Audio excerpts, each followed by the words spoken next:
쉽게 얘기하면 생각이 늘 너무 많아.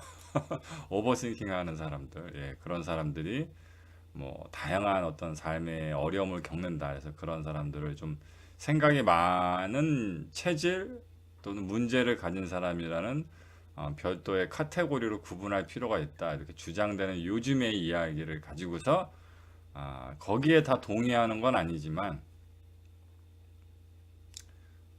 우리가 그 망인이라는 분들이 가지는 내적인 문제 현상들이 정확하게 어떤 것들이고 이유가 무엇이며 왜 그렇게 진행되는지에 대한 내용들을 살펴봤었죠. 거기서 제가 이제 조금 통찰력 있게 표현해낸 비유적 사례로 제가 언급드렸던 게 자신의 머릿속이 바탕화면이라면 보통들 보면 이제 여러분들 저 같은 경우는 바탕화면이 한 이렇게 크다면 한 구탱이 요 정도만 이렇게 그 아이콘이 떠 있어요. 뭐 팀뷰어 그리고 뭐 크롬, 휴지통, 카톡 그리고 몇몇 개의 폴더 뭐 이렇게 뭐 일반 사람들이 다 볼 수 있는 평상시에 자주 사용하는 필요하고 중요한 폴더들만 돼 있지 바탕화면 가득히 이렇게 폴더가 다 있지는 않아요. 그런데 이제 오버싱킹 하시는 분들은 무슨 생각을 하루 종일 이렇게 뭔가 자꾸 이만저만 돌리게 되고 그게 단순히 생각을 많이 돌린다 뿐만이 아니라 머릿속에 오만 폴더가 새롭게 형성돼서 가득 차는 느낌을 받는다. 이런 얘기를 드렸었죠. 그래서 그런 부분들을 가지고서 제가 이제 망인의 핵심을 우리가 한번 짚어볼 수 있다 이렇게 말씀을 드렸어요. 그래서 망인은 어, 보고 듣고 냄새 맡고 맛보고 느끼는 이런 우리가 생각하는 보통 오감이라고 얘기하는 1차 감각, 신체의 1차 감각들이 정신적인 부분으로 넘어가면서 정신 활동상에서의 어떤 그 또 다른 가상의 감각으로 2차 감각으로 이제 전환되고 구현되는 부분에서 일부 이상을 가지는 분들이 좀 있다. 그런데 그게 진짜 망인의 정의적 핵심을 가리키는 말은 아니고 그런 몇몇 가지 현상을 인해서 뭐가 안 된다? 예, 우리가 외부로부터 전달받은 어떤 오감적 외부 감각 정보를 내적인 부분에서 처리할 때 통합하고 종합적인 사고로 가지고서 처리를 하는 부분이 필요한데 그런 부분에서 이제 그 망인의 분들은 문제점을 가진다. 그러다 보니까 대인관계상에서 다양한 요소들을 다 두루두루 따져서 판단할 때 오류가 없고 오해가 없고 서로의 자신의 생각을 잘 표현하고 상대방의 생각을 이해해서 소통, 공감, 교류가 일어날 수 있는 부분들이 잘 안 된다.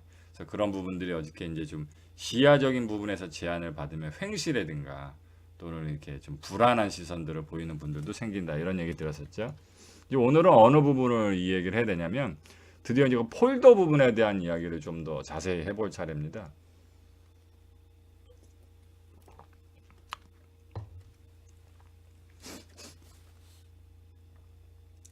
어, 상명학에서는 이 부분을 이제 그 명상적인 영역에서 설명하거나 체험하고 연구했던 기록들이 상당히 많아요.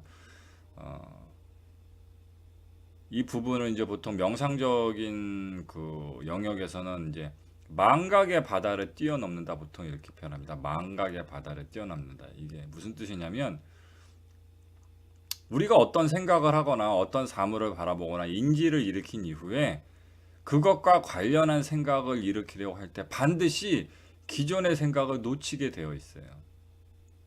놓치게 되어 있단 말이에요. 왜냐하면 인간의 인지는 한 번에 한 가지씩밖에 집중을 할 수가 없고 인지 집중의 대상을 바꿔가면서 다른 식의 인지의 변화를 일으킬 땐 앞전의 인지 대상을 살짝 이상 계속 놓칠 수밖에 없어요. 그럼 쉽게 얘기하면 놓친다는 뜻은 무슨 뜻이냐? 까먹는다는 뜻이죠. 예. 그래서 이제 이걸 제가 예전에 수험생분들한테는 이렇게 설명을 드렸어요. 우리가 보통 이렇게 생각하잖아요. 우리가 의지가 약하다고 많이 생각을 합니다. 자신이 수험생이다. 공부를 열심히 하고 싶다. 근데 공부를 잘 열심히 안 한다. 그럼 자기가 뭔가 의지가 약하다. 공부를 좀 더 열심히 해야 된다는 어떤 자극을 좀 강렬하게 느끼고 있지 못하다. 그래서 이제 보통 나오는 개념들이 정신 차려야 된다 이런 얘기죠. 정신 차려라. 그런 얘기들 많이 들으시죠? 뭐 공부 열심히 안 하면 새끼야 정신 차려 제발 일 열심히 안 해도 빈둥대고 있어도 너 정신 차려 너 언제 인간 될래 진짜 너 이런 식으로 대충 살아갖고 너 큰일 난다 진짜 정신 똑바로 차려야 된다. 그렇게 주변으로부터 잔소리를 많이 듣기도 하고 정신이 또 하사불상이요. 그렇기도 하고 또 스스로도 그런 불안감이나 경각심을 스스로한테 많이 이제 일깨우긴 해요. 야, 나 이러면 안 될 것 같아. 아, 나 이거 좀 너무 대충 사는 것 같아. 이거 맨날 술에 술 탄 듯, 물에 물 탄 듯, 응? 남들은 말해 내 친구들 중에 또래 중에는 뭐 이렇게 응? 얼만큼 앞서 나간 사람도 있고, 돈도 얼마씩 모았다 그러고, 자기 이제 앞가림도 다 할 줄 아는데 나는 지금 어떻게 하고 있는 거야? 나 이러면 안 될 것 같아. 뭔가 정신 좀 차려야 될 것 같아. 이런 얘기를 많이 하잖아요. 근데 그 자체가 틀린 말은 아닌데 정신 좀 차리자. 정신 차릴 수도 있죠. 아 정신 차리기 싫다. 정신 차리지 마라. 또 에라 모르겠다. 세워라 내가 이거보단 그게 낫잖아요. 그건 좋은데 중요한 건 뭐냐면 그래?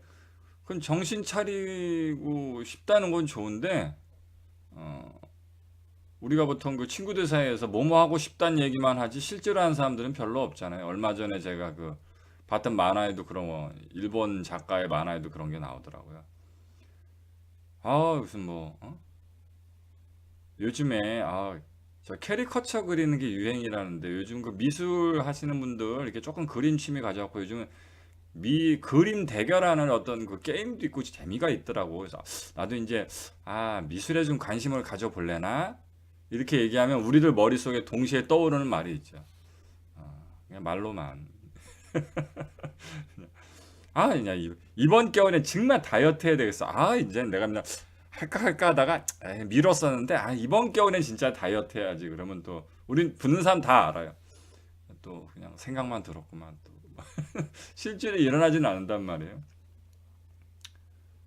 이제 그런 부분들을 가지고 우리가 의지가 약하다 이렇게 얘기를 하고 그리고 또 이러면 안 되겠다. 좀 정신 차려야 되겠다. 이런 생각을 스스로 하기도 합니다. 그래서 저희 상묘학이라는 학문 안에는 대인관계뿐만이 아니라 자기계발적인 부분들도 포함이 되어 있기 때문에 이런 부분들도 당연히 강조하죠. 그런데 중요한 건 뭐냐면 상묘학은 이런 식의 의지, 인내, 정신일도 화사불성, 극복 이런 컨셉을 별로 좋아하지도 않을 뿐더러 별로 강조도 안 해요. 예. 대인관계에서 우리가 대표적으로 거의 사용하지 않는 말이 설득이라는 개념처럼 우리는 대인관계상에서 누군가하고 어떻게 무슨 다양한 활동을 할 때 설득한다 이런 개념을 아예 쓰질 않아요. 그런 것처럼 자기계발적인 부분에서 의지, 극복, 정신력 이런 개념을 아예 사용조차를 안 합니다.